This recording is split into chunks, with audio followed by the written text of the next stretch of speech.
Welcome to today's Explainer. If you've ever walked past a neighbor's yard and felt a little twinge of jealousy over their absolutely stunning blue hydrangeas, well, you are in the exact right place. We're going to unlock the botanical secrets to getting those incredibly vibrant blooms right in your own garden. Because let's be honest, transforming your garden into a vibrant sea of blue hydrangeas might seem like magic, but it's really a science. And today we're revealing literally every secret so your blooms can become the envy of the whole neighborhood. We're talking about actually manipulating soil chemistry to paint your garden the exact shade you want. How cool is that? So here's our roadmap to turning you into a true garden alchemist. We're going to look at the science of blue blooms, testing and adjusting your soil, maintaining that ideal pH, troubleshooting those stubbornly pink flowers, and finally, we'll wrap up with care, summary, and expectations. All right, let's just jump right in. Part 1, the science of blue blooms, demystifying the magic. We're going to start by tearing down some of that common garden lore and looking at the actual, literal chemistry of these amazing chameleon-like shrubs. Okay, so before we even think about touching the soil, we have to talk about something called delphinidine 3-glucoside. I know, it's a mouthful, but this is the specific anthocyanin pigment in hydrangeas that absolutely requires both native aluminum and a strictly acidic environment to turn your petals blue. Basically, the plant drinks up aluminum from the ground, which then binds directly with this pigment to create that gorgeous blue complex. And here is where the soil environment makes or breaks it. If your soil is acidic, meaning a pH below 5.5, the aluminum in the soil is totally freed up. It's just waiting there, making it super easy for the plant's roots to absorb it and paint those blooms blue. But if your soil is alkaline, say a pH above 6.5, well, that aluminum gets locked up tight into insoluble hydroxides. The plant literally can't drink it in, so the flowers, yeah, they stay pink. I love this analogy. Think of soil pH like a giant lock and aluminum as the key. You could literally have all the naturally occurring aluminum in the world sitting right there in your soil, but without the right acidic pH, that lock is totally jammed. Your plant's roots are 100% locked out from using the aluminum it needs to turn those flowers blue. It's wild, right? But hold on, before you go playing chemist, you absolutely need to make sure you have the right plant. Trying to change the color of a panicle, an oak leaf, or a smooth hydrangea, honestly, it's a complete waste of time.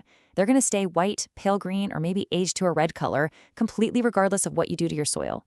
It is only the big leaf, Macrophylla, and mountain or serrata varieties that actually have this unique pH-dependent superpower to change color. Moving on to part 2, testing and adjusting soil, unlocking the aluminum. Now that we've got the botanical science down, let's actually get our hands dirty and look at the exact formula to assess and tweak your garden's chemistry. All right, if you want brilliant blue blooms, you need to burn this number right into your memory, 5.2 to 5.5. That is the absolute sweet spot you gotta hit.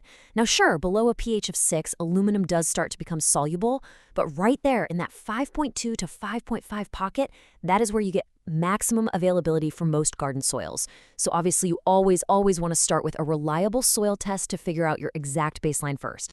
So let's say your soil pH is above 6.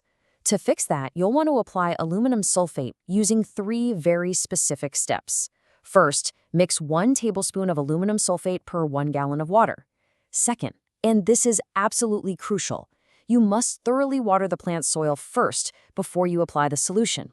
If you skip that, you risk burning those delicate roots, and nobody wants that. Finally, step 3, apply this mixture every 2 to 3 weeks during the spring growing season. That's going to gently lower the pH and serve up that crucial aluminum. Which brings us to section 3, maintaining your ideal pH, keeping the blues alive. Because hitting that perfect pH is really just the starting line.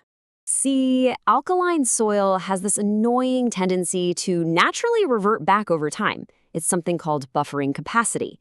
So we have to actively maintain that acidic environment we just worked so hard to create. For long-term maintenance, you're going to want to dress the root zones with highly acidic mulches. Think pine bark, pine needles, or peat moss. They naturally help regulate a lower pH year-round. But just as important is what you shouldn't do. Avoid lime, crushed oyster shells, or wood ash like the plague. They will aggressively drive your pH right back up. Oh, and make sure to retest your soil annually, ideally in early spring or fall. Something that trips a lot of people up is fertilizer. Your choice of fertilizer can actually completely sabotage your efforts. Those high phosphorus fertilizers, the ones often marketed as bloom boosters, they actually act like a massive chemical sponge. They tie up the aluminum in the soil, which pretty much guarantees pink blooms, even if you successfully lowered your pH. It's crazy. So to keep those blooms blue, you literally must choose a low phosphorus fertilizer, something like a 25-530 or a 12-4-8 mix. All right, section 4, troubleshooting stubborn pink flowers, myth-busting the garden lore.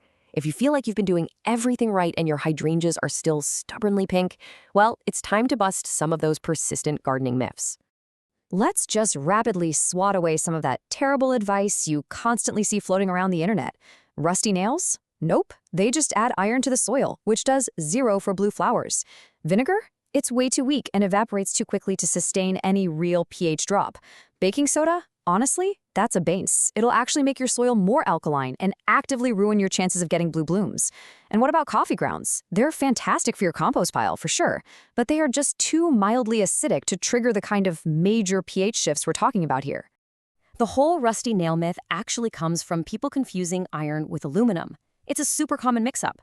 Iron deficiency causes chlorosis, which is when the leaves turn yellow but the veins stay green. So, sure, sticking some iron nails in the dirt might green up those yellowing leaves, but it's not going to do a single thing for your floral hue. The chemical pathways are totally different. Aluminum, and literally only aluminum, is what triggers that beautiful blue pigment. Another huge troubleshooting factor is timing, and a lot of folks get this wrong. Did you know hydrangeas actually set their flower buds for the following year in late summer? Yeah, usually between August and October. So if you want blue blooms next summer, applying your soil amendments in the late fall is actually the secret weapon.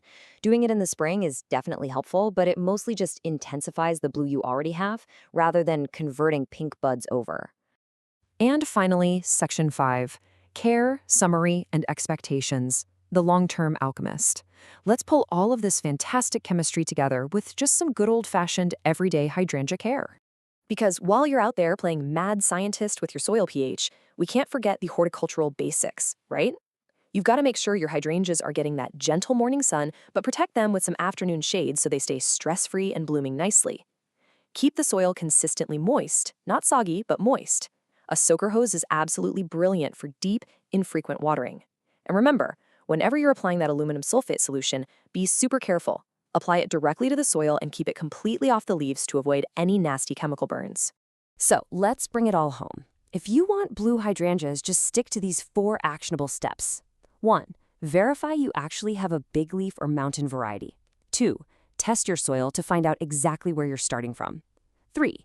Carefully amend with aluminum sulfate to hit that magic 5.2 to 5.5 range. And 4, maintain it using acidic mulch and a low phosphorus fertilizer. And hey, you've got to be patient. It can easily take a full growing season, sometimes 2, for an established shrub to completely shift its colors. Now, as with literally everything in gardening, we do have to throw in a quick professional disclaimer. Individual results are absolutely going to vary based on your local environment. Like if you happen to live in an area with super heavily alkaline caliche soil, trying to lower your pH might be an exhausting, never-ending battle. In that case, you honestly might be way better off just growing your blue hydrangeas in raised containers. You've always got to observe, test, and adapt to your own specific microclimate. Which leaves us with one final kind of provocative thought to chew on today. If you can literally control nature's canvas and completely change the color of a flower with just a little bit of chemistry, some patience, and the right knowledge, what other incredible secrets is your garden just waiting for you to unlock? Thanks so much for joining me on today's Explainer, and hey, happy gardening.